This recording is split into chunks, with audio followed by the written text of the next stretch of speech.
What's going on, everyone? Welcome back to Jays Central, where we bring you the latest news and analysis on your Toronto Blue Jays. Today, we're diving into some fascinating developments coming out of the front office that could completely reshape how we think about this team's rotation heading into the new season.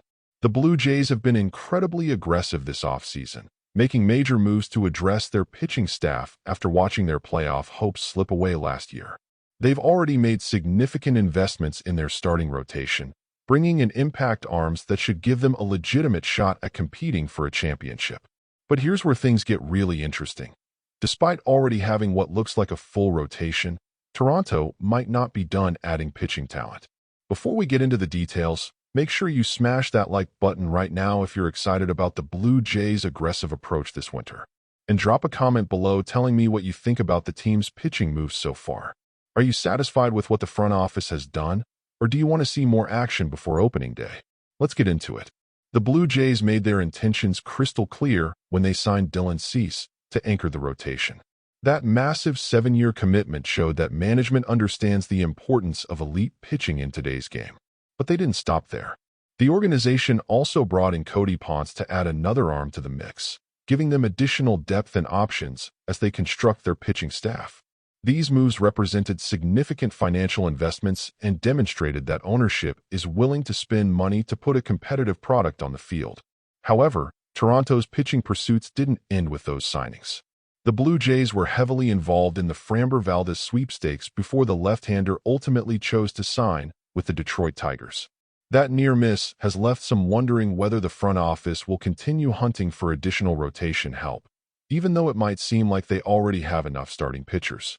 If you're enjoying this breakdown so far, go ahead and hit that like button and make sure you're subscribed to Jays Central so you never miss our daily Blue Jays coverage. Your support really helps the channel grow. According to well-connected MLB insider Jon Heyman, Toronto might not be finished adding to their rotation despite the moves they've already made. Heyman recently reported that the Blue Jays could potentially pursue Arizona Diamondbacks right-hander ZAC Gallen, or even consider reunion scenarios with veterans Max Scherzer and Chris Bassett. This reporting came as a surprise to many observers who believe Toronto's rotation was already set for the upcoming season.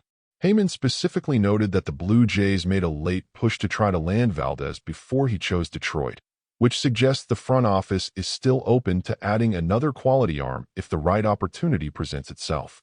The fact that they were willing to pursue Valdez even after signing Cease tells you everything you need to know about their commitment to building a championship-caliber pitching staff. Organizations that consistently win understand that you can never have too much quality pitching, especially over the course of a grueling regular season where injuries and fatigue inevitably take their toll. Take a second right now to like this video and comment below about whether you think Toronto should pursue Gallen, Scherzer, or Bassett. I want to hear which pitcher you'd most like to see in a Blue Jays uniform. The possibility of Toronto pursuing ZAC Gallen is particularly intriguing because it would represent a somewhat unconventional move given the current state of their rotation. On the surface, adding another starting pitcher seems unnecessary when you already have what appears to be 5 solid options. However, the modern approach to roster construction emphasizes depth and flexibility, especially when it comes to pitching. Teams that make deep playoff runs typically have more than just 5 reliable starters, as the long season inevitably leads to injuries, fatigue, and performance issues. Gallen would provide the Blue Jays with an experienced middle-of-the-rotation option who could either slot into the starting 5 or serve as exceptional insurance in case someone gets hurt or struggles. His track record shows he's capable of eating innings and providing consistent production over a full season. Last year with Arizona, Gallen made 33 starts and posted a 13-15 record with a 4.83 ERA. While those surface numbers might not jump off the page, context matters significantly when evaluating pitching performance. Arizona struggled as a team last season, which affected every pitcher's win-loss record regardless of individual performance. Additionally, ERA can be influenced by factors beyond a pitcher's control, including defense, ballpark effects, and sequencing luck. What really stands out about Gallen's profile is his remarkable durability and consistency when it comes to taking the ball every 5th day. Over the past 4 seasons, he's made 30 or more starts in 3 of them, demonstrating the kind of reliability that teams desperately crave in their rotation. Injuries derailed him briefly, but when healthy, he's proven he can handle a full workload without breaking down. The Blue Jays clearly value durability in their starting pitchers, as evidenced by the types of arms they've targeted this offseason. Adding someone like Gallen would give them another workhorse who can provide 200 innings of solid production, which becomes incredibly valuable over the course of a long season.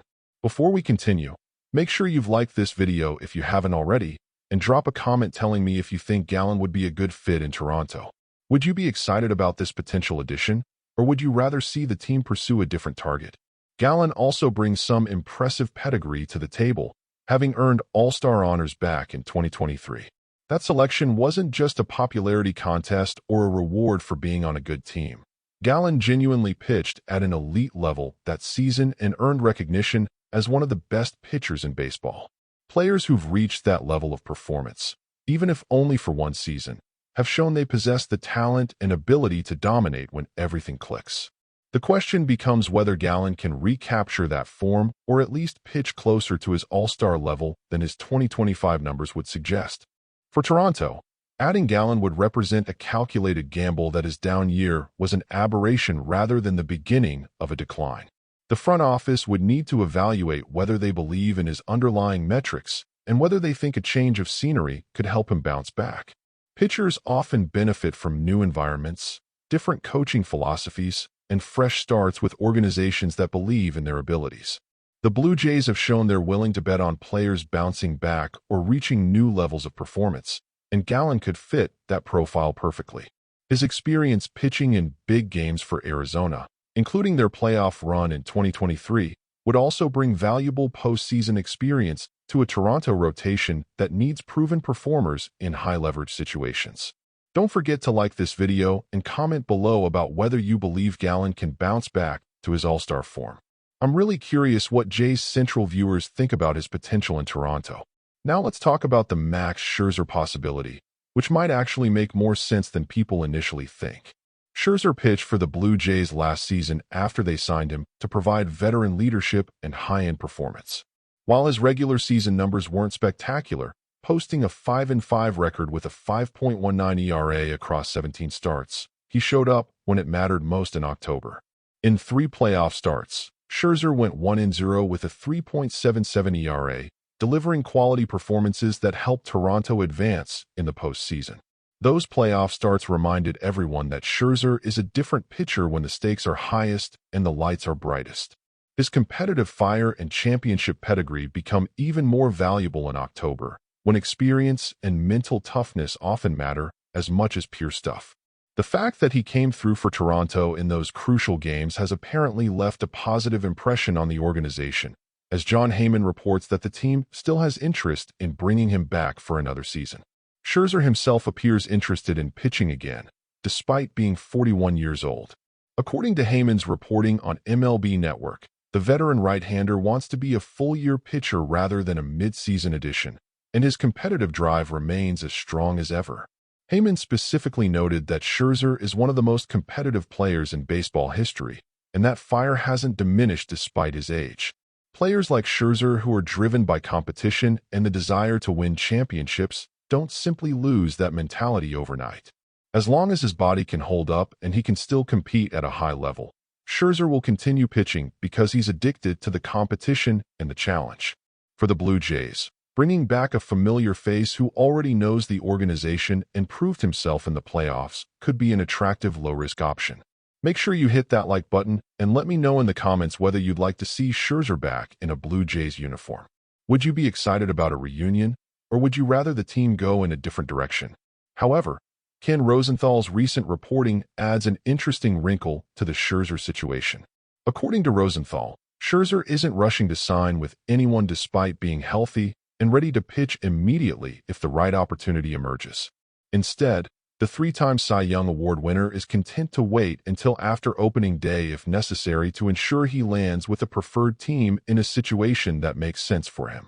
This patient approach mirrors the strategy Roger Clemens employed back in 2007 when he signed with the New York Yankees on May 6 for what would be his final season at age 44.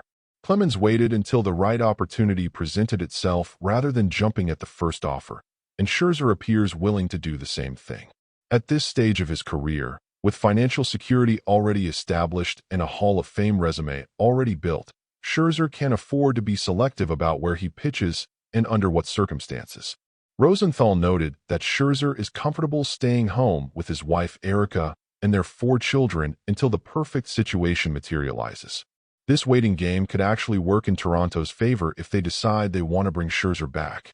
By waiting until after the season starts, both sides could evaluate how the rotation is performing and whether adding Scherzer makes sense at that point. If injuries strike or someone underperforms, Toronto could circle back to Scherzer and bring him in as a mid-season addition who's had extra time to prepare and stay fresh. Alternatively, if the rotation is performing well and doesn't need reinforcement, the Blue Jays could pass on Scherzer and allocate resources elsewhere. This flexibility benefits both parties and could result in a better fit than forcing a signing before spring training. Before we move forward, go ahead and like this video if you're still watching and comment your prediction about whether Scherzer will end up back in Toronto. I think there's a real chance this reunion happens, but I want to hear what you think. The third name mentioned by Heyman is Chris Bassitt, who also pitched for the Blue Jays in the past and would represent another reunion option. Bassitt knows the organization well, has experience pitching in Toronto, and understands what's expected from players in that market. Familiarity can be a significant advantage, as players who've already pitched in a city don't have to deal with the adjustment period that comes with joining a new organization. They already know their teammates, they understand the coaching staff's philosophy, and they're comfortable with the environment. For a team trying to maximize its championship window, eliminating unknowns and variables by bringing back proven veterans makes a lot of sense. Bassitt would slot in as a reliable middle or back-end rotation option who can eat innings and keep the team competitive in his starts. He may not be an ace-level talent at this stage of his career, but he's exactly the type of steady, professional pitcher that championship teams rely on to provide consistent production throughout a long season. The real question surrounding all of these potential additions is whether the Blue Jays actually have room for another starter given their current roster construction. On paper, Toronto's rotation already appears to be set with multiple quality options. They've got Dylan Cease anchoring the top of the rotation after signing him to that massive 7-year deal. Kevin Gausman returns as a proven frontline starter who's been excellent since joining the organization. Shane Bieber, when healthy, is a former Cy Young Award winner who can dominate at the highest level. The additions of Cody Ponce and Trey Yesavage give them additional options with upside, and they still have Jose Berrios on the roster, even though there's been speculation about his role going forward. Bowden Francis showed flashes last season that suggest he could be a viable major league starter, though he'll likely begin the year in AAA. With all those arms already in the organization, adding another starter seems unnecessary on the surface. But championship organizations think differently about roster construction than teams that are just trying to field a competitive roster. The Blue Jays learned painful lessons last year about the importance of pitching depth and having more arms than you think you'll need. Injuries happen, performance issues arise, and fatigue accumulates over the course of a long season. Teams that make deep playoff runs typically have 7 or 8 quality starters rather than just 5, because the attrition rate over 6 months is brutal. By adding another veteran arm like Gallen, Scherzer, or Bassitt, Toronto would be insulating themselves against the inevitable problems that emerge during the season. If everyone stays healthy and pitches well, they can move someone to the bullpen or trade excess depth for help elsewhere. But if injuries strike or someone struggles, they'll be grateful to have that extra quality option available rather than scrambling to find replacement-level innings from minor league call-ups. If you're enjoying this analysis, make sure you've liked this video and subscribed to Jays Central. And drop a comment telling me how you would construct the Blue Jays rotation if you were the general manager. Would you add another veteran, or are you satisfied with what they have right now? The aggressive approach Toronto has taken this offseason reflects an organization that believes its championship window is open right now. They're not thinking about 3 or 4 years down the road. They're focused on winning immediately while they have their core talent in place. That urgency drives decision-making and leads to the kind of aggressive roster construction we've seen this winter. When you believe you can win a championship, You don't worry as much about roster redundancy or having too many good players at one position. You acquire as much talent as possible and figure out how to make it work because the goal is winning in October, not creating the most efficient roster construction. The Blue Jays clearly feel they're in win-now mode, and their willingness to continue adding pitching even after making significant investments demonstrates that commitment. Looking at the bigger picture, Toronto's rotation in 2026 is already significantly better than what they trotted out last season. The addition of Dylan Cease alone represents a massive upgrade, giving them a legitimate ace who can match up against anyone in the playoffs. Pairing him with Kevin Gausman creates a formidable 1-2 punch at the top of the rotation that can rival any team in baseball. Shane Bieber, if he can stay healthy, adds another elite arm to the mix. The depth pieces they've added provide insurance and options that weren't available last year. Even without adding Gallen, Scherzer, or Bassett, this rotation should be one of the better units in the American League. But the possibility of adding another quality arm would take it from good to potentially elite, giving Toronto the kind of pitching depth that championship teams typically possess. Make sure you hit that like button right now and comment below about your expectations for the Blue Jays rotation this season. How many wins do you think this group can produce if everyone stays healthy? The financial aspect of potentially adding another pitcher is worth considering as well. The Blue Jays have already committed significant resources to their pitching staff, with the Cease signing representing the largest investment. Adding another veteran on a short-term deal wouldn't necessarily break the bank, especially if it's someone like Scherzer who might sign for less guaranteed money in exchange for performance incentives. Gallen would cost more in terms of annual salary, but even that wouldn't be prohibitive for an organization that's shown willingness to spend when the opportunity is right. The front office has demonstrated throughout this offseason that they have financial flexibility to make impactful additions, and ownership appears supportive of aggressive moves aimed at winning now. That combination of front office vision and ownership support creates an environment where bold moves are possible. What makes this situation particularly fascinating is that we're seeing a fundamental shift in how the Blue Jays approach roster construction compared to previous years. Rather than being satisfied with having enough players to fill out a lineup and rotation, they're trying to create depth and optionality at every position. This philosophy represents modern thinking about roster management, where teams understand that depth wins championships more often than top-heavy rosters with obvious weaknesses. By potentially adding another starter, even when it seems unnecessary, Toronto would be following the template established by recent championship teams that went into the season with an embarrassment of riches on the pitching staff.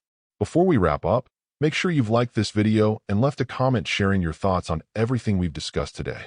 I read every single comment, so let me know what moves you want to see Toronto make before the season starts. The next few weeks will be crucial in determining whether any of these potential additions actually materialize. Spring training will provide opportunities for the current roster to prove themselves and for the front office to evaluate exactly what they have.